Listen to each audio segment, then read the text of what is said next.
All right, what's going on, everybody? There's been some major news about Misfits boxing. It seems like leaks on leaks and leaks are dropping for this Misfits 23 card, which is looking like it's going to be a ridiculous event. So what I'm going to be doing is predicting what fights are going to be on this event and ultimately giving a little hints on how I think they would go. But real quick, before I get into the video, 95% of you guys aren't subscribed, so if you like Misfits boxing, pro boxing, or UFC content, I post it 4 times a week on the channel at least, so make sure you guys subscribe. I appreciate you.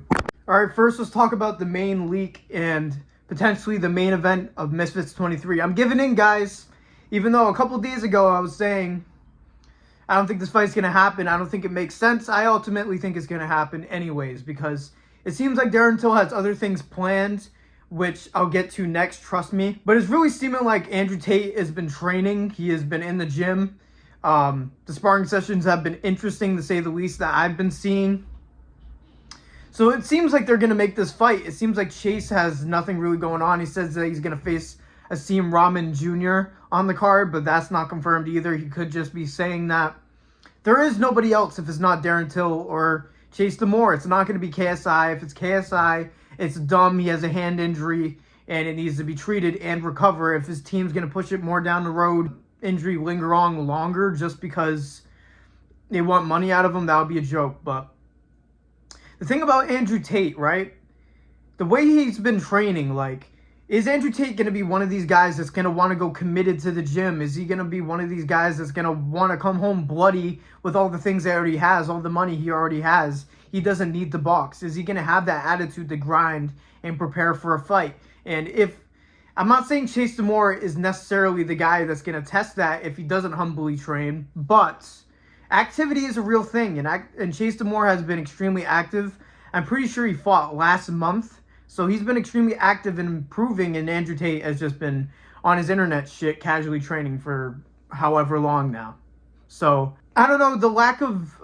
I don't see Andrew Tate. Is he boxing people that's giving him competition in the gym? Because all the sparring footage I've seen is people flopping over as soon as they get hit with a good body shot, not remotely the same size as Tate.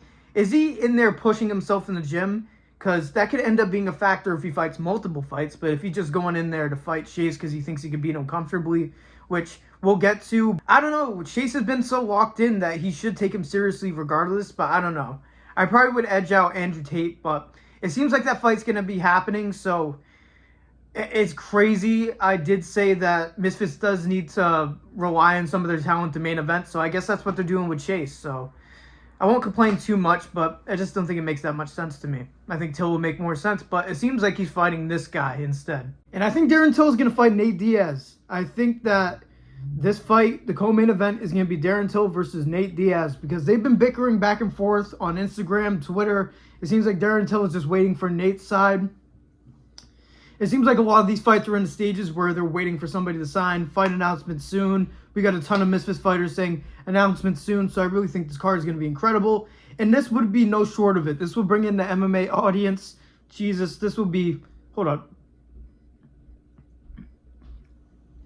Sorry, I had to get the frog out of my throat there. Jesus, but this will be amazing for Misfits. We've seen the pay-per-view payout of them getting into this MMA crossover scene, seeing where Darren Till is done for... God, I don't know what's going on with me. Going on with the company, he's been carrying. He main evented 2 or 3 events in a row for them. He has been incredible for him. He is great at trash talk. He brings in that extra demographic. And so does Nate Diaz. He's been doing these crossover boxing fights, even though they haven't been, like, the best results for him. He lost to Jake. The Masvidal versus Diaz fight was great for the fight output. And now, him facing Darren Till will be very, very dangerous for him because Nate has good boxing, but he isn't a power puncher. And Darren Till is absolutely a power puncher. Darren Till will be the bigger fighter going into this fight.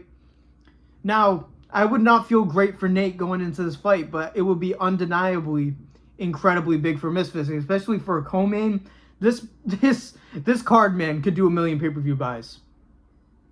I don't care if that's considered a hot take or not. Andrew Tate, Darren Till, and especially if there's Nate Diaz in the co-headliner. Like I said before, the amount of dick writers and the people that hate Andrew Tate, they're going to come watch him fight alone, not even counting boxing and Misfits boxing fans, they're going to hit over 1 million. 1,000,000% is in a great place.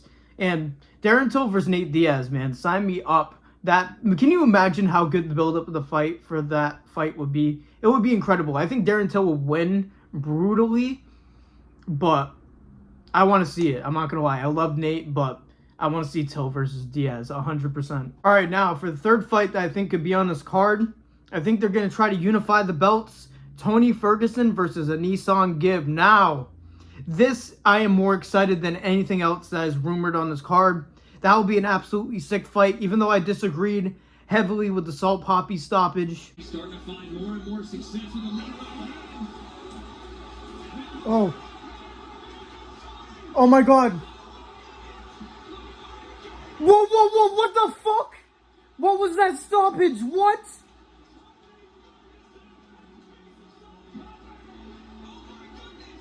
Crazy there and did him dirty.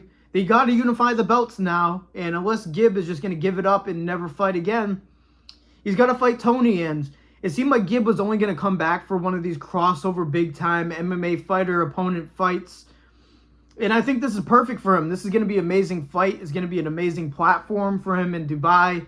And Gibb is one of my favorite influencer boxers. His work ethic, his ability, what Leon has been able to do with him has been incredible. He has some of the best horizontal footwork. He is able to go sideways with his footwork better than anybody else in Misfits for sure. His footwork is very crisp. He's good defensively. His chin is a bit suspect at points, but Tony was getting beat up pretty good by Salt Poppy in the beginning of that fight. I know that Gibb is going to be a counterpuncher in this fight, so it's going to be a different matchup, but I don't think Gibb is going to fade later in the fight like Salt Poppy did. So I would have Gibb by decision, but it is clear that Tony is made out of titanium because he was getting tanked by straight lefts by Salt Poppy. It was an absolute great performance by Tony to grit down like that, but we deserve to see the fights in later rounds. I think he ultimately would have ended up winning because Salt really was slowing down.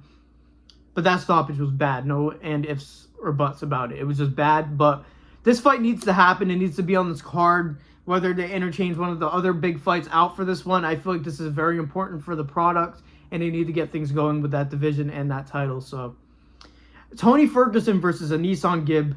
If I were to tell you that 5 to 6 years ago, it would blow your mind. Look at how things are now. Crazy. That's why we love Misfits, though. Stop hating on Misfits. This shit's getting good. I'm just saying. Also, I think that Dylan Dennis versus Eddie Hall is going to be on this card because it's seemingly confirmed from everything I've seen, despite Dylan Dennis saying in an interview with Ariel that he's going to be facing a former 3-time champion. It seems like it's going to be Eddie Hall. It seems like it's confirmed to be announced, and what event isn't announced yet? Misfits 23. So it seems like this is going to be on the card. Also, obviously, it's a circus fight.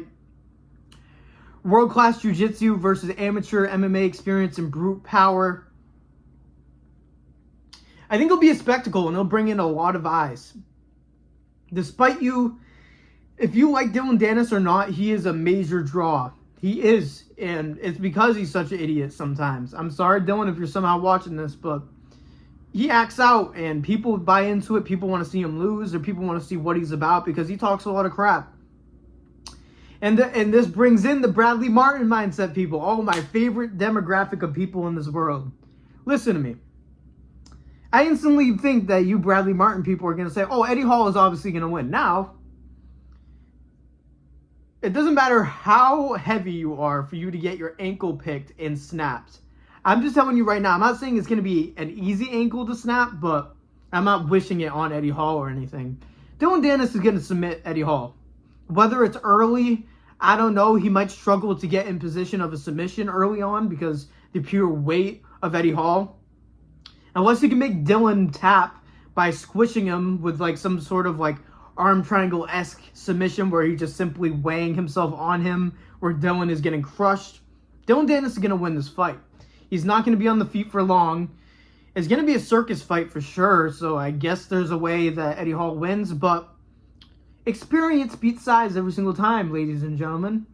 Every single time. Unless we're talking about like a Greg Hardy versus Hasim Rahman Jr. fight where Hasim Rahman isn't even the most experienced pro. He isn't world class like Gervonta Tank Davis or Dylan Dennis being the undersized people in their fights. But you know it is. They're going to always find some way because you're bigger, so you're just better than everybody. We know. We know. But obviously, we're going to get this fight. It seems like it's confirmed, and especially confirmed for this card because they said December. So I'm with it. It's kind of a circus fight, but at the same time, it seems like something that it's like I would want to watch. It's not too much. It's not like Jake Paul versus Mike Tyson, you know what I mean? It's crazy to say, but it's less ridiculous than that. It really is. Now, I also think that Dean the Great versus Lil Cray Cray is going to be on this card because there's some footage of Dean sparring, and he says announcement soon, and there is nobody else. I don't care what anybody says. If Misfits gives Dean anybody else, they failed as a company because they had a whole tournament to determine who was going to be next with Dean. I know that Lil Craig lost and got a second chance because of a pullout or whatever happened. I forgot what happened, but he won that tournament. He beat who he lost to before and ended up beating Yuddy more times than he beat him. So Lil Cray Cray deserves a shot. I know he's not the biggest name, Dean, but Dean the Great is underestimating how much value he gets if he like beats Lil Cray Cray or beats him comfortably. Because it seems like he weighs the options of, is he worth, like, if I fight him, is he worth whatever result I get? I feel like that's how he thinks. And that's a mistake because he thinks he's a bigger star than he is at the moment. He is still building himself to that level. He is very talented. The whole weight class is very talented in general, but it better be Lil Cray Cray. If it's anybody besides Lil Cray Cray, Misfits failed. And just so I don't overbear this video with length, I'll cut it off there. But I think that Dean versus Lil Cray Cray is finally going to happen on this card also. Because Dean said he has an announcement coming up in Misfits. Don't blow it. That's all I'm saying. Now, this one's a little bit goofy. I'm not going to lie. I think that Slim versus Goyat is going to be on this fight. Slim Alberher versus Niraj Goyat. Now, Goyat is a pro, not a very established pro, but he's good for an Indian fighter. They just don't, their culture, they just don't really generate that much fighters. That's just not a priority for them. It's fine. But they've been bickering for a long time, and they just need to fight, bro. I gotta say, I said this with some people in the scene that also talk about Misfits, like on Twitter and whatever. This would be the worst build-up ever, by the way. They both are cringe lords. I'm not gonna lie. I liked that Slim tries to promote his fights, but their energy clashing is gonna be atrocious. It already is over social media, but Slim doesn't have a lot of options right now, and it'll be a really good fight for him. It'll be a good opportunity because it'll be a credible win for the world of Misfits. Obviously, Whindersson Nunes got absolutely schooled by Niraj Goyat, but Nunes just seems to not improve that much. He's not that great, but Slim has improved. He fought too technical in the Gibb fight. I know that sounds ridiculous, but the only way he beat Gibb was if he threw balls to the wall, and he just wasn't willing to do that. He was trying to show his improvements, which he did. Just didn't match up well against Gibb. So, I do think Slim versus Goyat is going to be on this card. This could interchange with my wife Julie Polka versus Chris Cyborg. I know that fight's been worked on for a while. And people keep ducking my wife Julie Polka, like, come on now, I want to see her in the ring. But it could be either Slim Goyat or Julie Polka versus Cyborg. I honestly prefer Julie Polka versus Cyborg because, first of all, it's a sick fight. Second of all, Baby Girl is just going to smoke Chris Cyborg. So nobody's going to beat Julie Polka. It's not going to happen. Stop trying, ladies. Leave her alone. But, yeah, I think that either of those could be next for this. But I have one more idea of what the opener of the card could be. First fight of the card, in my opinion, or at least this is what I think they should do because they posted like a teaser that Pineda's coming back or something. Tag team. Normal tag team. We haven't seen it in a while. Let's see B-Dave and Pineda together against somebody. I don't know who. It's probably going to be a debuting tag team or maybe people that fought on Misfits before. They're in their first tag team fight. The only thing I could think of is the McBroom brothers, but I don't know if they're going to get McBroom, especially with paying Andrew Tate there until all these people. I don't think that's possible. So I think it's going to be Pineda and B-Dave versus somebody in tag team. I just wanted to end it in that and throw that idea out there. I don't know an opponent. Let me know in the comments if you know for sure what the other tag team could be, but I'm not sure right now. So those are my picks for what fights I think will be on Misfits 23. I'm sure I'm not going to get all of them, but I'm pretty sure my last prediction for this was very good. I ended up predicting that Darren Till versus Luke Rockhold was going to happen. I probably predicted other ones, but I can't remember. But make sure you guys like the video, subscribe, turn notifications, hit that bell, all that to support a small channel trying to grow. If you guys disagree with any of my takes, please let me know in the comments down below. It's good engagement, and I don't mind you guys disagreeing with me at all. And that's all, man. That's all I had for you today. UFC is on tonight, but I decided not to predict it because there is a legendary collab happening tonight. MMA Guru, Lucas Tracy, and Bedtime MMA doing a trio commentary with MMA Che also chiming in.